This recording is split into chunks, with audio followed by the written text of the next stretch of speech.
Tästä kun jatkan näiden papereiden katsomista, vielä tässä näitä hyviä esimerkkejä on nämä päivittäin tunteettomuus, ilmeettömyys, alakuloisuus, alavireisyys, poissaolevuus, ahdistuneisuus, liikaunisuus, jatkuva väsymystila, sekavat ajatukset pitävät sängyssä, oli totesinta totta päivittäin. Ne hetket, jolloin pystyn auttamaan arkiasioissa, väsyttävät nopeasti.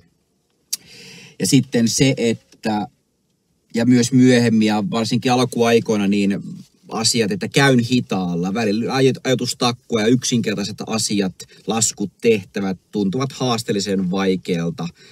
Järkeä on päässä, mutta sitten kun siellä on tahmeutta, takkua, tiedonkäsittelyä, niin se ei vaan niin kuin sen takia pitkä sairausloma tuli tarpeeseen, ei työnteostakaan, ei edes puhettakaan, että olisi päässyt joulupukin pajalle jatkamaan asioita. Kovaa mielenkamppailua itsensä kanssa. Ja ystävyys, kaverisuhteet nollassa, ei tasapainossa, eli kun et ole mukana missään, et ole kontaktissa, olet pimennossa, olet 4 seinän sisällä pitkän aikaa. Sä oot ihan niin kuin kaikki on nollassa. Noidan kehä, kielteiset ajatukset ja siinä pyörittiin ja keskittymisen vaikeus vaivaa. Monen asian samanaikainen hoitaminen vaatii ponnisteluita.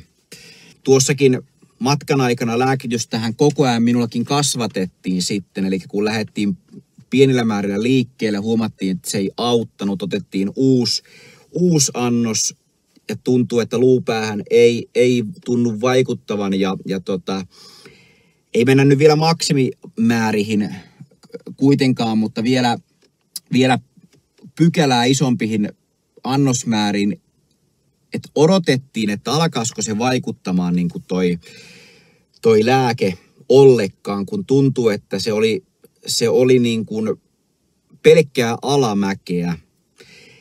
Ja siinä tapahtui sellainen tietty huipennus sitten, sanotaan niin kuin loka-joulukuun tienoilla sitten lääkkeen osalta, että ehkä silloin löytyi ensimmäinen balanssi, kun löydettiin oikea annoskoko ja määrä. Et sen jälkeen niin kun, vaikka elämä oli sitä yhtä helvettiä koko ajan, mutta jotenkin sitten se mieli alkoi pysymään jotenkin tasapainossa. Sitä on jotenkin vaikea sanoiksi pukea, mutta se, niin kun, se nykäsi minut liikkeelle asioihin sieltä sängystä 4 seinän sisältä. Roskisten vienti rupesi helpottumaan, terassille meno alkoi helpottumaan ja pienet kävelylenkit aluksi noiden lyhtypylväiden välistä, niin pikkusen alkoi niin kuin tulemaan sellaista, että nyt voisin käydä vaikka tuossa 500 metriä.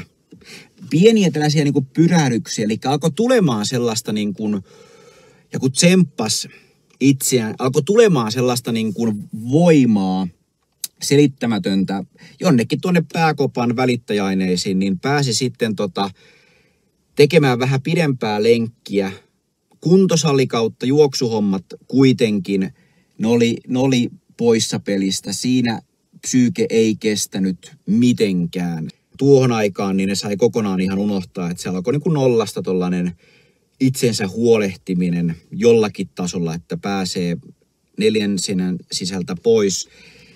Ja kauppareissutkin, kun aluksi oli se, että jäit sinne autoon, et päässyt sinne sisälle monet kerrat, niin jossakin välissä tuli sehän uskallus, että nyt menen itse, nyt lähden kauppaan, käyn vaikka siellä sisällä, katson ja kuulostelen. Ja siitä pikkuhiljaa sitten ostoslistaan vähän tavaraa merkintää, pieniä määriä. Vau, mä selvisin tästä reissusta. Hienoa. Seuraava kerta vähän isompia tavaramääriä. Ja joskus sitten vaan niin kuin kaupasta pihalle. Niin kuin tulee hetkiä, että sit sä et pääsekään sinne taas. Joku päivä sä menit ja teit muutaman ostoksia ja sitten taas saattoi olla pitkän aikaa, että over and out. Ei tule yhtään mitään. tätä se perkele on. Eli kun sä oot jotakin niin kuin saavuttanut ja saanut aikaan ja tullut hyvä fiilis ja pöhinä, ja perkele kun se menee sitten, vaikka otan nyt nämä kauppareissut, niin se ei ole mieltä ylentävää saakeli sen jälkeen taas lähtee uudestaan siihen tsemppaan itteen, että nyt taas mä menen sinne, mutta luovuttaa ei saa. Se on pääasia, että niin kuin yrittää ja antaa itsellensä aikaa kuitenkin siihen, että kun sä siellä kaupassa taas pääse käymään, mutta annat aikaa itsellesi taas. Se ei ole nyt luonnollista, että se joka päivä pystyt menemään ja niin kuin ennen vanhaa. Että hyväksyt vaan sen, että taas jossakin vaiheessa, kun tulee hyvä fiilis, niin sitten mennään. Ja sitten kun sä taas pääset sinne kävellen sinne kauppaan, niin joskus se, mikä on tässä sairaudessa niin älytöntä, tai niin kuin miten se mullakin käyttäytyi, niin kaikki kauneus ja kaikki ne jutut, mitä sä näet tuolla ympärillä. Otan esimerkki, sä kävelet sinne ja sielläkin joku ihminen vaikka kävellen sut ohittaa tai juosten sut ohittaa, niin vittu tuollakin menee paremmin kuin mulla. Siinä on kaikki niin helvetin hyvin. Mä oon tässä omassa paskas nyt pyöriin ja jumalauta, mä en tämän nopeampaa pääse. Mene sä vittu nopeampaa. Sulla on elämä hyvin, kaikki hymyilee, mulla ei. Tai ihmiset menevät ohitte, pitävät toisiaan kädestä kiinni tai jotakin.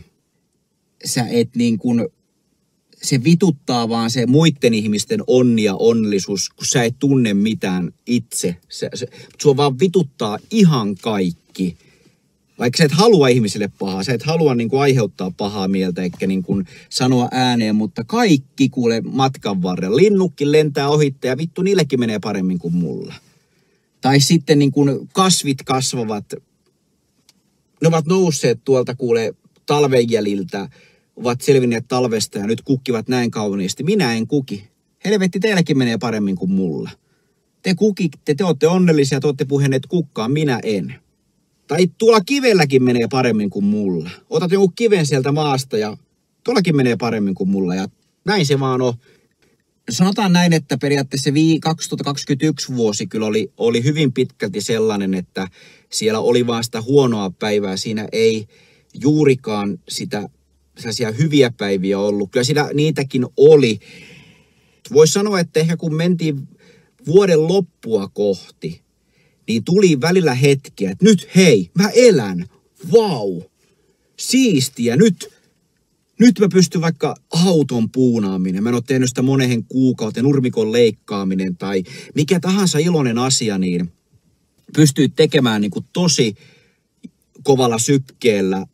No, sitten taas saatat väsähtää sitten sen jälkeen seuraavana päivänä, mutta tai sitten pää taas kääntyi niin, että se oli vaan kiva yhden päivän juttu ja muisto vain. Ja taas mentiin maan alle. Mutta tällaisia alkoi tulemaan kuitenkin loppuvuodesta, eli sellaisia niin kuin asioita, että siellä alkoi tulemaan sellaista, että se lääkkeen vaikutus, kun sitä nostettiin, niin se rupesi tuomaan sellaista positiivista pöhinää. Sai tehtyä asioita, kokeilemaan haastamaan itsensä, miten se pääkoppa kestää. No periaatteessa tässä videossa on ehkä hyvä kyllä sanoa, kun sä siirrät asioita, otetaan vaikka sitten kun taas talvea kohti mennään ja renkaiden vaihto oli yksi hyvä konkreettinen esimerkki. Sä et vaan pystynyt niitä vaihtamaan, sä et vaan niin kuin saanut itsestäsi kiinni, sä et saanut sellaista flowta, että nyt menen vaihtamaan talvirenkaat autoon. Sitä siirrettiin niin kuin monta päivää eteenpäin, kunnes sitten koitti sellainen fiilispäivä taas, että hei nyt mennään ja nyt hoidetaan ja silloin kaikki sujui ihan ok. Ja sitten siitä taas saattoi olla monta päivää, että ollaan taas niin tahmeena ja niin syvissä vesissä. Mitäs muita konkreettista, katsotaan sitä papereita vielä. Tässä on hyviä asioita niin kuin sitä niin kuin arjesta ja nyt tuohon niin kuin vuoden loppua kohti, niin ja näitä yksittäisiä asioita vielä, että tuskasta oloa, kyvyttömyyttä rentoutua, jatkuva huoli jostakin, hermostuneisuutta, jännitystä, pinna kirjänä, jatkuvaa murehtimista ja huolta, vaikuttaminen nukkumaan, kun asiat pyörivät, huutaminen, raivoaminen, mielialat vaihtuvat, mielisotkussa, tukossa, lukossa. Tekisi mieli vaan lopettaa tämä kaikki ja romahtaa lattialle, jättää koko prosessi kesken. Mitä muut minusta ajattelee, kun olen tällainen? sosiaaliset tilanteet äärettömän hankalia, sosiaalinen eristäytyminen. Siinä niin kuin näitä tällaisia ydinasioita ja niin kuin sekin oli hyvä jossakin välissä selittämättömän ihmeellisiä juttu oli se, että kun sä koet koko päivän sellaista niin kuin todella huonoa ja paskaa fiilistä, sä oot niin kuin allapäin ja kaikki on päin persettä, niin tuo oli jännä ilmiö, joka joskus toistui, että kun iltaa kohti mennään ja rupeaa niin kuin rauhoittumaan se maailman meno ympärillä ja kaikkialla, niin joskus niin kuin yöllä saattoi olla tilanteita, että sun on tosi hyvä olla.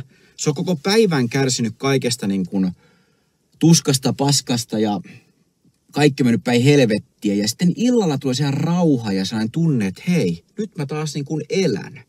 Mä en malta mennä nukkumaan. Mä haluan pitää tästä niin kuin fiiliksestä kiinni. Mä haluan olla tässä fiiliksessä niin kuin vaikka aamuun asti. Ja välillä meni sitten niin, että valvottiin ihan koko yö ja samalla silmillä jatkettiin seuraava päivä, että se hyvä niin kuin fiilis niin kuin pysyisi. No, kuinka se nyt sanoisi, ihminen tarvitsee kuitenkin unta. Kyllä se välillä sitten kostautuu, eli nukkumatti kyllä tulee ottamaan kuittamattomat univelat takaisin, mutta se oli jännä myös sellainenkin ilmiö, että iltaa kohti rupesi helpottamaan. Välillä oli se nukkumaan meno sitten sellaista, että enpäs meekään. Mäpäs voisin valvoa, kun nyt mulla on hyvä fiilis. Se pieni hetki, kunnes jos mä nyt nukahdan ja aamulla herään, niin tääkin pieni hieno hetki, niin se on taas taakse jäänyt elämää. Mitäs jos mä nyt valvoisin koko yön? Mä nauttisin tästä hienosta hetkestä ja ehkä vielä aamunkin. Joskus se onnistui vähän pidemmän aikaa, mutta ei sekään pidemmän päälle ei sitä ollut mitään järkeä, mutta myös illat olivat sellaisiakin kanssa, että se nukkumanmeno oli, ja sitäkin lääkityksellä korjattiin kuitenkin, että sä saat nukuttua, että joskus mieli myllää, siellä menee, niitä ajatuksia on vaikea sanoa, mitä siellä liikkuu, mutta sä oot niin kuin, siellä on 1000 ja 100 000 juoksua, prosessia käynnissä ja sä et saa niitä jotenkin sammumaan. Se on karuselli pyöri, joka ei koskaan pysähdy, tai päättymätön vuodistorata, jos ei ole päätepysäkkiä, niin ne on myös sellaisia vaikeuksia tässä perkeleen kanssa.